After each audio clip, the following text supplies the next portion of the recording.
Assalamualaikum warahmatullahi wabarakatuh. Berjumpa kembali bersama saya Firdaus El Mainuri dan Saya Kajito El Kaya nih.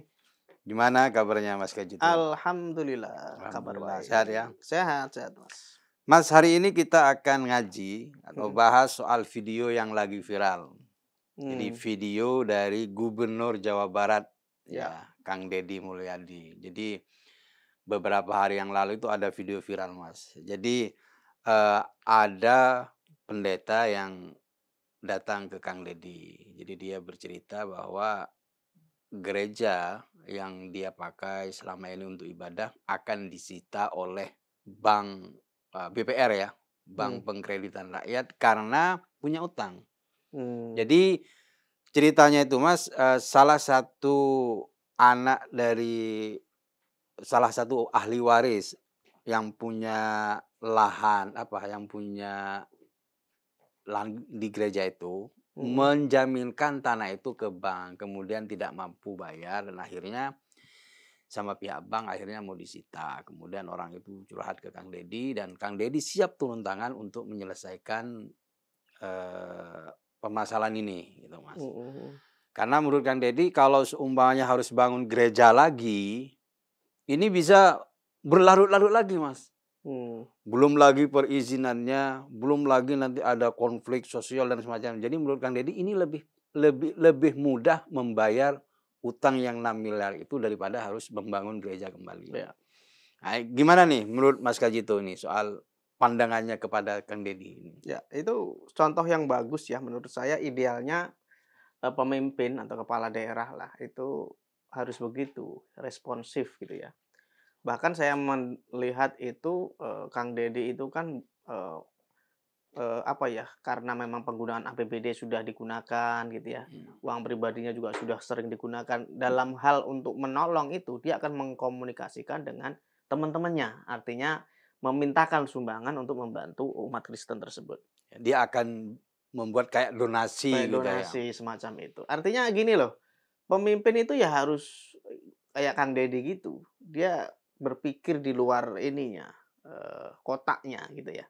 Ketika APBD sudah dipakai, uang pribadi sudah dipakai, udah nggak ada lagi kan, sudah ada jalur-jalurnya.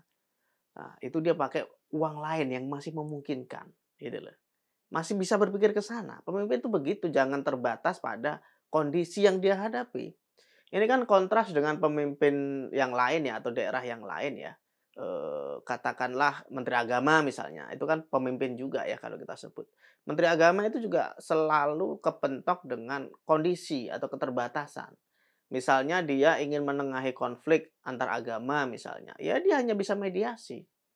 Padahal dia sebenarnya punya FKUB ya, yang meskipun FKUB itu mungkin tidak di bawah kendali dia, tapi setidaknya dia bisa mendayagunakan forum komunikasi umat beragama itu menjadi kepanjang tanganan dari Menteri Agama untuk Tapi kan merespons. yang terjadi di bawah itu Mas, Mhm, FKUB itu kadang malah menjadi kayak semacam penghambat gitu. betul. Nah itu yang kita sayangkan. FKUB itu kan tujuannya untuk menjembatani ya, antara mayoritas dan minoritas, itulah gampangnya. Karena kalau, nggak ada FKUB, minoritas itu kan bingung mau ngomong sama siapa. Makanya dibentuk forum komunikasi itu, tujuannya apa? Supaya suara minoritas itu diakomodir. Kalau mayoritas mah nggak usah pakai FKUB juga jalan kan, orang mau membangun masjid siapa yang berani nolak itu. Nggak ada yang berani meskipun nggak ada izin tuh nggak ada yang berani gusur kalau masjid. Artinya, tujuan didirikannya FKUB itu. Masjid juga ada Mas, Masjid Apanya? Ahmadiyah itu Ya itu kan minoritas di dalam Islam akhirnya kan. disegel juga kadang. Iya, karena minoritas. Jadi minoritas di dalam Islam, itu minoritas di luar Islam kan gitu. Hmm. Nah, minoritas di dalam Islam juga begitu sama. Mereka sudah punya lahan, mereka sudah punya masjid karena nggak ada izin dan seterusnya disegel. Itu bukan karena masjidnya, tapi karena minoritasnya kan. Nah, ini kan menjadi sebuah contoh ya bagi kita semua bahwa apa yang terjadi di Indonesia ini kan salah urus sebenarnya. Sejak lama sih, saya nggak akan menyalahkan pemerintahan saat ini, nggak menyalahkan Jokowi, nggak menyalahkan SBY, itu sejak lama. Hal ini tidak dikondisikan dengan baik. Ketika kita membangun negara Indonesia, ini kan masih compang-camping Indonesia itu. Masih penganggurannya banyak, masih miskinnya banyak, masih nggak terdidik ya, orang masih penyakitan di mana-mana gitu ya. Tapi kan bagaimanapun itu para pendiri bangsa kita harus merdeka dulu. Kita tuh nggak kayak Malaysia. Kalau Malaysia kan siap dulu dia, baru merdeka, Hmm. baru dikasih bebasan. Jadi negara itu dibentuk dulu, diberesin dulu masalah-masalahnya. Meskipun nggak beres juga akhirnya. Tapi setidaknya lebih kuat gitu loh. Indonesia enggak, kita masih bingung loh, kita udah merdeka ya, mana bingung kita. Karena memang kondisi kita belum nyampe. Jadi kesadaran nasional itu hanya pada elit-elit aja, para terdidik aja. Yang di bawah tuh ya ikut-ikut aja gitu loh. Saya kembali lagi ke ini Mas, videonya Kang Deddy itu Mas. Jadi Mhm. ya video ini kan tayang juga di akun YouTube-nya Kang Deddy kan. Ya, Wah itu banyak sekali komentar Mas.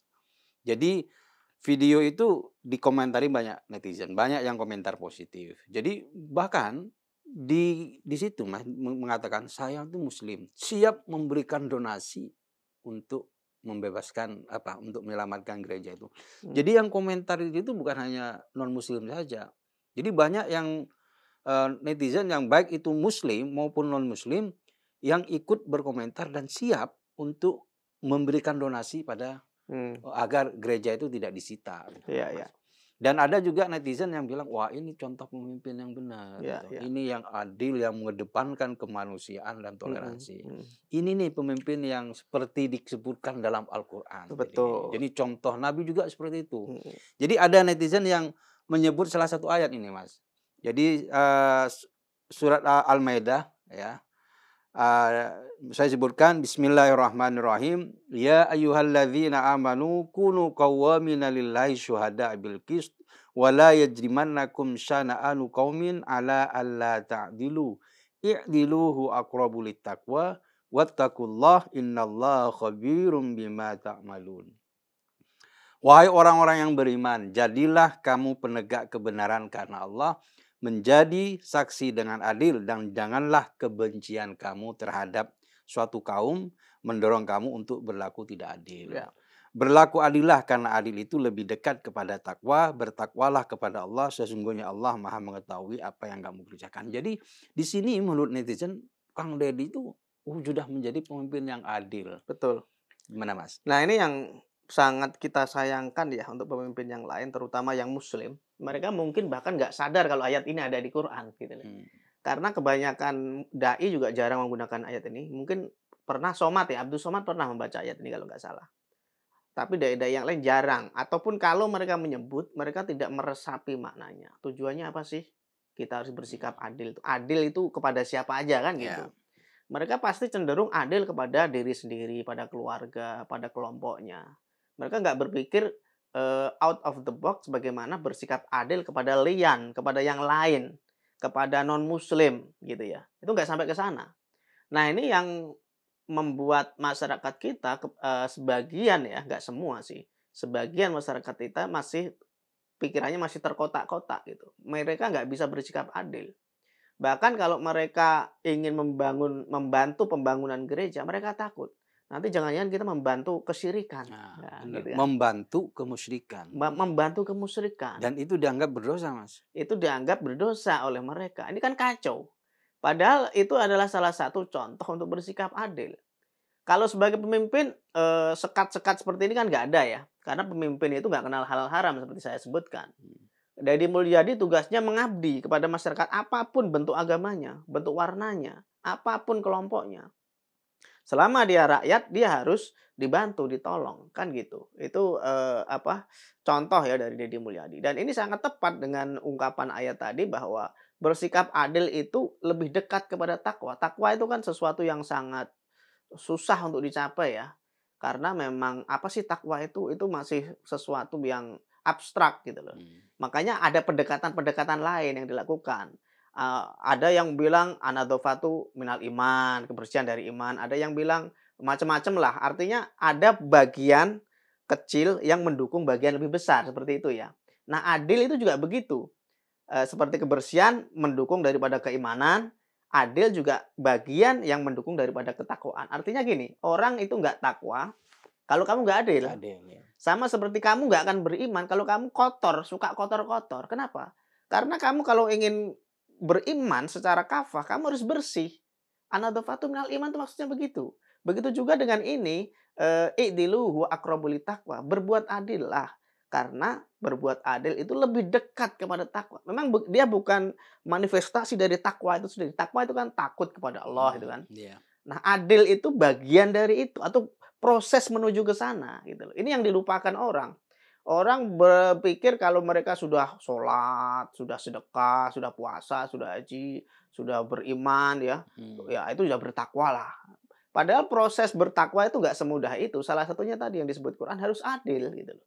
Kamu melakukan banyak ibadah, kamu melakukan konteks keimanan yang lain, tapi kamu nggak adil, kamu nggak sempurna ketakwaanmu gitu. Bahkan takwa itu kalau kita membawa bahasa tadi akrobu lebih dekat. Yang lain itu di belakang keadilan, baru Mhm. keadilan baru ke takwa gitu loh. Jadi Tapi memang proses ke yang sono. terjadi kan begitu, Mas, ya. Jadi di situ kan disebutkan wala yajrimannakum syana'anu qaumin ala alla ta'dilu. Mhm, Janganlah kebencian kita pada satu kelompok itu mhm, menyebabkan kita tidak berlaku adil dan ini iya, kan yang sering terjadi ya. betul. Karena kita nggak suka, ya udahlah biarin cari Ya, yang lain ini, ya. kasih yang lain lah. Ya, itu kan sangat tidak benar ya. Itu kan seperti yang dikatakan oleh sahabat Ali ya. Ia mengatakan bahwa mereka yang bukan saudaramu dalam keimanan itu saudaramu dalam kemanusiaan. Itu tujuannya begitu konteksnya. Bersikap adil juga begitu. Jadi kita bersikap adil kepada non-muslim itu kita bersikap adil sebagai sesama manusia, sebagai saudara sebangsa gitu. Makanya kalau orang-orang itu yang terjadi di masyarakat, ya orang mau bikin gereja aja dipersulit. Harus bangun jalan dulu, harus bangun selokan dulu, udah dibangun, komunikasinya nggak ada ke warga. Lah emang lu siapa harus komunikasi ke kalian gitu loh. Ini menandakan hati mereka tuh penuh kebencian dan dengan kebencian itulah dia menghakimi orang lain. Ini contoh muslim yang buruk, muslim Dan yang tidak jahat berlaku adil akhirnya ya. dan tidak berlaku adil. Jadi menurut adil itu bukan hanya kepada orang, bukan hanya pemimpin kepada Bukan. warganya, kita juga harus sama gitu ya. Ya, ya kan di ayat itu juga sebenarnya nggak ada apa, nggak ada perintah untuk satu orang Untuk kan. satu orang Itu ya, jamak kan. sama kepada siapapun Ya, ya. kepada siapapun, terutama kepada pemimpin. Karena pemimpin itu punya kewenangan, pemimpin itu punya kewajiban, dan pemimpin punya power. Itu yang dilupakan orang. Kalau tetanggamu rese, alah masa bodoh lah. Tapi kalau RT-mu rese, lurahmu rese, wah itu berat itu mas. Sampai bupatimu rese, Mhm. ya kamu nggak bisa membangun gereja di situ, kamu nggak bisa beribadah di situ. Kenapa? Pemimpinmu aja rese. Kalau tetangga satu dua masih ada yang baik, yang lain masih ada Mhm. yang toleran kan. Nah ini yang tidak disadari oleh pemerintah kita, pemimpin kita kebanyakan ya, bukan semua sih, kebanyakan. Seperti contoh kemarin itu yang di Jepara atau di mana itu ya, yang soal peternakan babi itu. Iya. Itu kan juga gitu. Itu pemimpin bodoh namanya. Pemimpin yang, lepas tangan. Ketika ada investor mau bikin peternakan babi di daerahnya, dia pakai standar keimanan. Ya kacau lah, wong pemimpin kok pakai standar keimanan. Dia harus pakai standar logika pemimpin. Ini peternakan babi oke. Peternakan babi ini untuk siapa? Kalau untuk masyarakat lah oke lah kamu ada beban moral. Tapi kalau ini tujuan untuk ekspor lah, kamu kok pakai logika keimanan itu kan kacau banget ini bupati. Tapi Sekolahnya kan, kurang tinggi. eee, menjadi tolak ukur Mas, Apa pemimpin tuh? yang beriman gitu kan. Mhm. Jadi kalau orang beriman dia akan mengayomi rakyatnya, mungkin Iya, begitu. iya mengayomi kan nggak begitu kan. Dan itu bukan pembuktian dari keimanan. Justru kalau imanmu kuat, itu seperti contoh seperti Gus Miftah ya. Saya bukan membela Gus Miftah yang kemarin dicela banyak orang, tapi itu sebagai contoh bahwa atau Gus Sumi lah kalau memang Anda benci Gus Miftah. Gus Sumi itu salah satu tokoh ulama yang kerjanya tuh ke diskotik-diskotik kalau malam. Untuk apa? Untuk berdakwah. Kan aneh orang-orang seperti ini kan. Nah, itu membuktikan bahwa Gusmi atau Gus Miftah lah kalau Anda memang nggak menolaknya ya akan saya sebut itu karena dia juga begitu. Ya Mhm. ke diskotik, tempat pelacuran. Tujuannya berdakwah.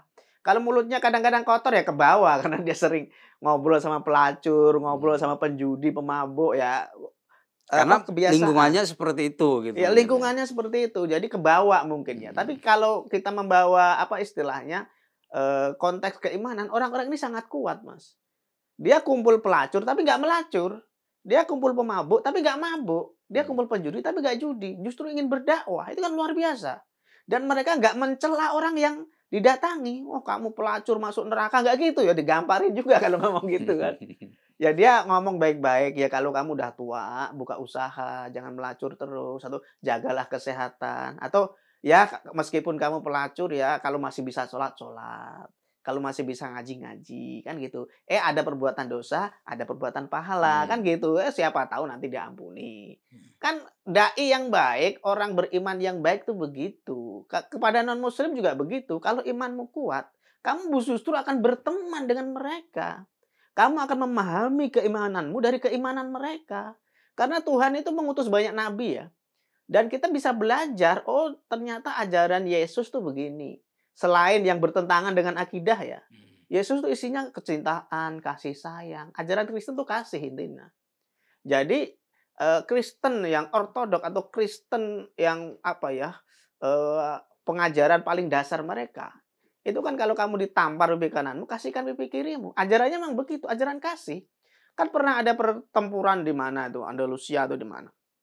Itu kan juga umat Kristennya nggak mau perang, Mas. Nggak mau. Mereka mau diperangi ya juga udah nggak akan ngelawan. Karena ajarannya kasih, meskipun ada beberapa anak muda yang tetap perang. Hmm. Itu kalau nggak salah film awal-awal penyebaran Kristen ya, saya lihat juga ada itu, kondisi seperti itu. Jadi orang-orang murid-murid Yesus itu, mereka akan mengajarkan kasih, nggak mau perang Mas, nggak mau ribut, ngalah aja, damai, itulah. Mereka menghindari pertengkaran, itu yang sangat itu ya, dasar ya. Meskipun kemudian dikembangkan lagi bahwa dalam kehidupan yang kompleks kan nggak bisa selalu begitu. Meskipun dasarnya kasih, tapi implementasinya kan ada hukum, ada sebagainya. Nah, ini kan sebagai contoh bagi umat Islam bahwa, kita bisa belajar itu dari umat Kristen, dari umat Buddha, dari umat Hindu. Bukan dengan menjauhi mereka, justru dengan merangkul mereka, banyak berdialog, "Oh, ini toh bedanya Islam dengan Kristen tuh di sini. Oh, persamaannya ada kok ini ya." Kita cari persamaan, bukan perbedaan. Ini yang mestinya dilakukan, gitu loh. Yang terjadi kan Ya. sebaliknya. Ini Mas soal ini. Jadi kenapa kok kalau harusnya kan tadi kalau menurut ayat itu kan pemimpin tuh harus adil lah gitu ya kepada. Jadi ketika kita memilih untuk menjadi pemimpin, kepala daerah dan semacamnya, maka kan harus siap bahwa kita akan menjadi pelayan masyarakat, Ya, pelayan rakyat gitu ya. ya, apapun agama dan latar Mhm. belakangnya. Tapi kenapa yang terjadi malah sebaliknya, Mas? Banyak di daerah itu, Mhm. pemerintahan daerah itu, kepala daerahnya itu malah kadang menjadi Ya. aktor. Mhm. Jadi kalau menurut ada salah satu survei itu bahwa pemerintah daerah itu kadang menjadi aktor di balik Mhm. intoleransi yang terjadi itu, Ya, Mas. ya. Ya, yang pertama ini kegagalan pemerintah dalam apa, mengkampanyekan, kurikulum toleransi di Indonesia. Jadi banyak orang, bahkan pemimpin daerah ya, itu tidak memiliki bekal yang cukup tentang kebinekaan. Mereka nggak sadar bahwa Indonesia itu macam-macam isinya. Di setiap daerah tuh pasti ada umat beragama lain. Ya, kalau di desa mungkin adalah yang homogen ya, ada 100% Kristen mungkin ada, atau 100% Islam mungkin ada. Tapi di daerah yang lebih besar atau di perkotaan misalnya, itu pasti bercampur, nggak mungkin tunggal gitu loh. Jadi seorang pemimpin itu harus punya kesadaran ini. Dan ini yang mestinya dibikin kurikulum atau bukan kurikulum lah bahasanya kalau kurikulum sekolah ya. Dibikin semacam apa, kesadaran nasional, dibikin oleh pemerintah pusat misalnya untuk jadikan edaran atau pemimpin waktu retreat misalnya di Magelang Iya. itu diberikan wawasan ini. Bukan hanya apa ya, teori ya, bahwa kerukunan ini sesuai dengan pasal, enggak. Kamu angkat kasus. Ini ada gereja di daerahmu, misalnya nih Bupati Bogor. Nih contoh kasus. Sekarang kamu kan di Magelang, di retreat ini. Hmm. Nanti kalau kamu sudah bertugas, tolong selesaikan kasus-kasus kayak gini. Kamu pemimpin, harus dikatakan begitu.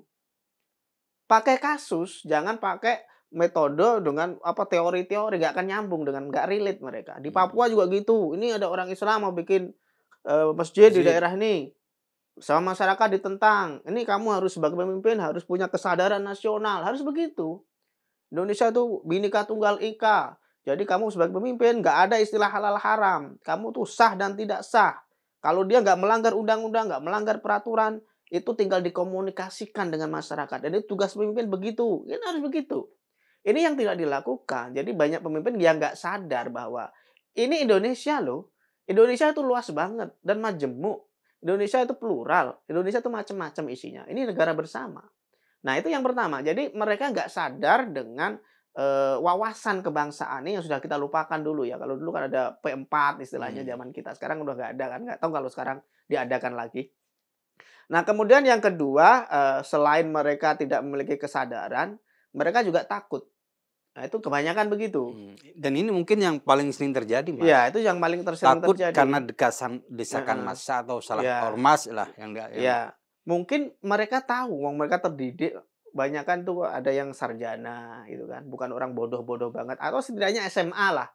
Orang kalau sudah pendidikannya SMA tuh minimal ada bekal yang cukup gitu loh. Dia punya wawasan.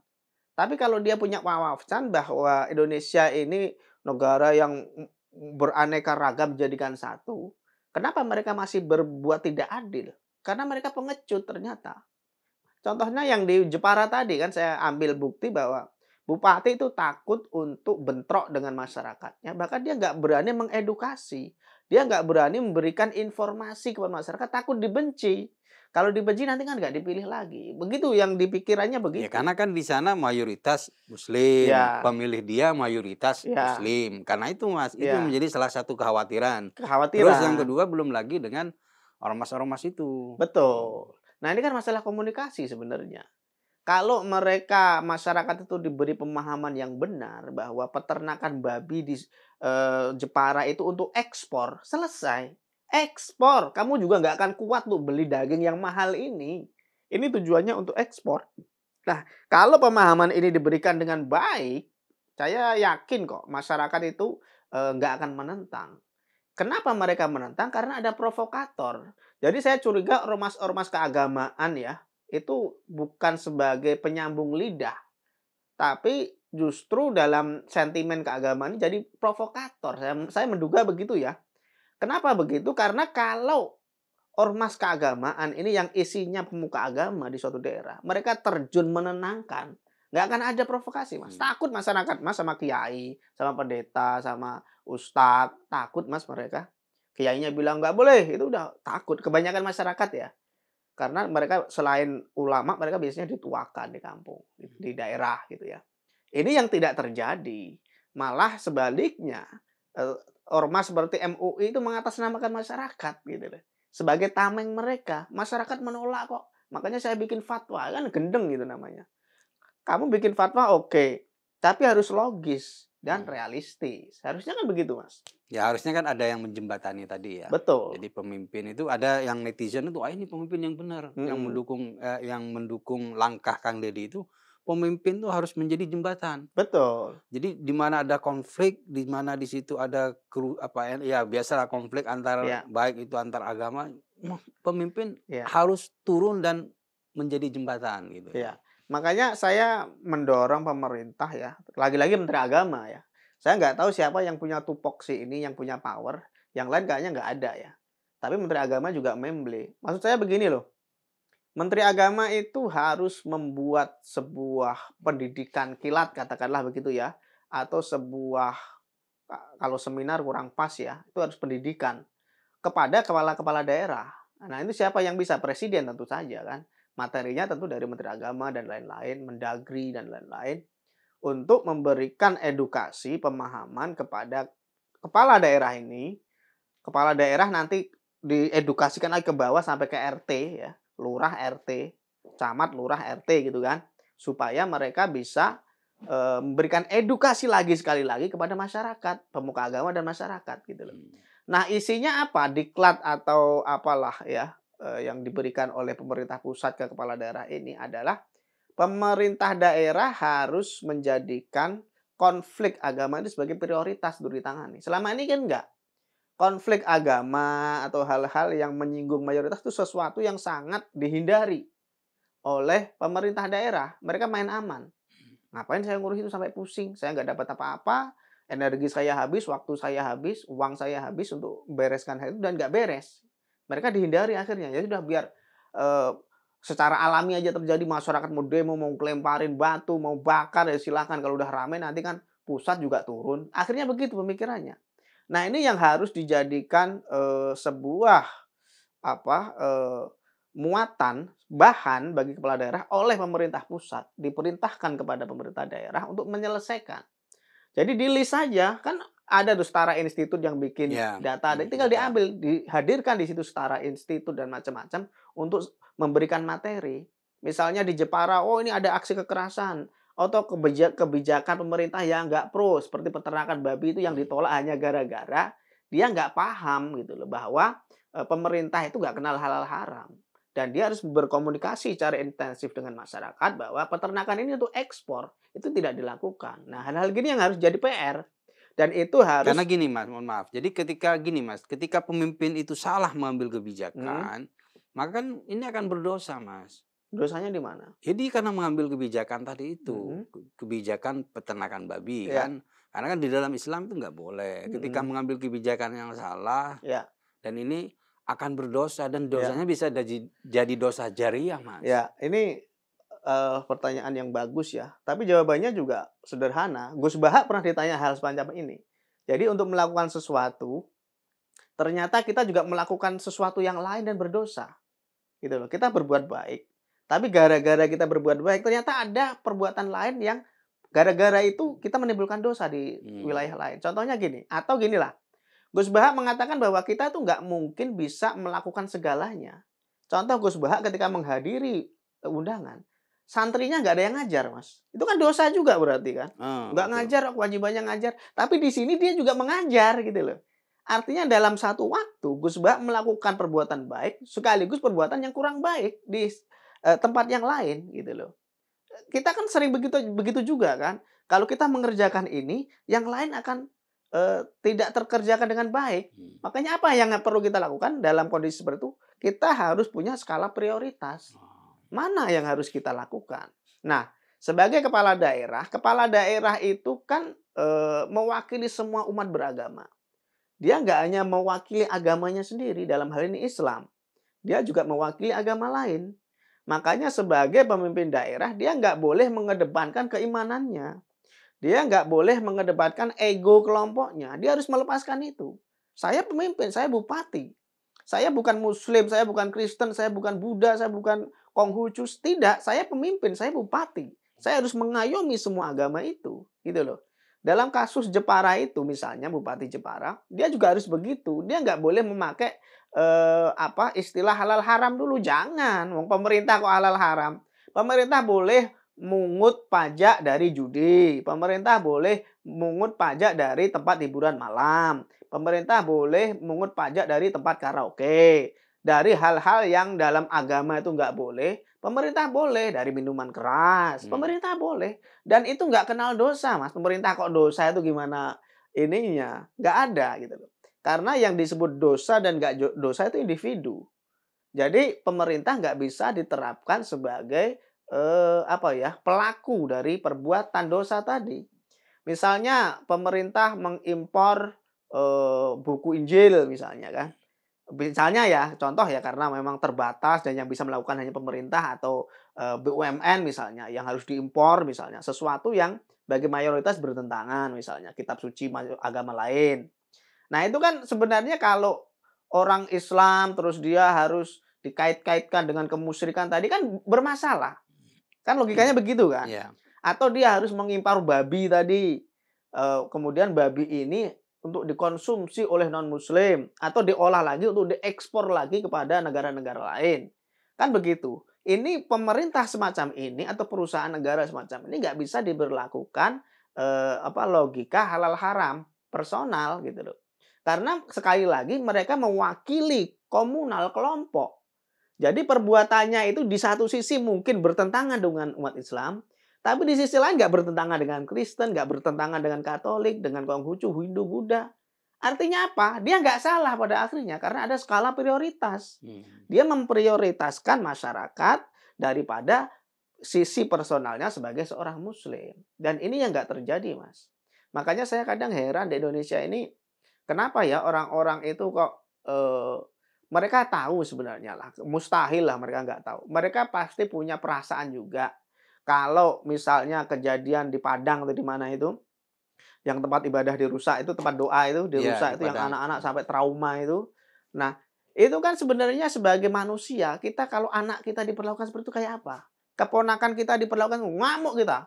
Kalau perlu kita gebukin, kita cari orangnya, kita gebukin kan. Itu Hmm. saking marahnya kita, masa anak dibentak-bentak kayak gitu. Kita tantang duel kalau perlu. Itu saking marahnya kita. Nah, pemimpin suatu daerah pasti juga punya pemikiran semacam ini. Itu kalau keluargamu, kalau anakmu digituan gimana? Kamu marah nggak? Ini kan jawaban Pemkot kalau nggak salah ya di Padang, itu hanya masalah salah Salah paham. paham. Kalau anakmu dibentak-bentak kayak gitu, terus rumahmu dirusak kayak gitu, kamu bilang salah paham? Nggak mungkin. Nah, itu karena mereka bilang begitu karena itu sekedar alibi aja. Itu alasan aja supaya, kesannya tidak ada konflik. Itu nanti musyawarahkan selesai, damai gitu kan. Nggak bisa Mas, wong kriminal kok damai. Ya. Kan itu yang terjadi. Harusnya pemimpin harusnya seperti itu ya. Jadi pemimpin tuh kalau kita melihat ke Kang Deddy tadi itu Mhm, komentar netizen ya pertama harus selalu hadir selalu ketika hadir. ada konflik apapun, Ya, hadir kemudian menjadi penengah, mhm, menjadi jembatan dan ya, yang penting itu bisa berlaku adil itu ya ya, Mas. Terakhir Mas, apa nih menurut Mas Kaji itu? Terakhir kata-katanya ya. nih. Menurut saya, tidak banyak ya pemimpin seperti Deddy Mulyadi. Saya terus terang saya itu sangat mengidolakan Deddy Mulyadi ya, bukan karena dia sering bagi-bagi uang ya, bukan itu. Tapi salah satu hal yang saya kagumi dari seorang Deddy Mulyadi itu dia pemimpin yang tegas, itu dulu. Mau dia nggak bisa bilang F kan P kalau bilang kan, kadang dibully orang kan. P festival atau gimana Ya. gitu kan. Atau mau bahasa Inggrisnya nggak bagus, atau mau dia gayanya suka-suka, bercandanya kadang terlalu ekstrim gitu ya. Hmm. Kayak gaya-gaya Gus Miftah gitu lah, agak ekstrim bercandanya, oke lah. Tapi sebagai pemimpin, dia itu pemimpin yang tegas gitu. Berani dia, nggak peduli mau di demo FPI, mau Rizik Sihab, mau siapapun nggak urusan dia.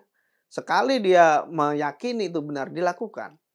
Mau dia diancam-ancam, mau di ini, dikeroyok, nggak peduli, gitu loh. Pemimpin ideal tuh begitu, Mas.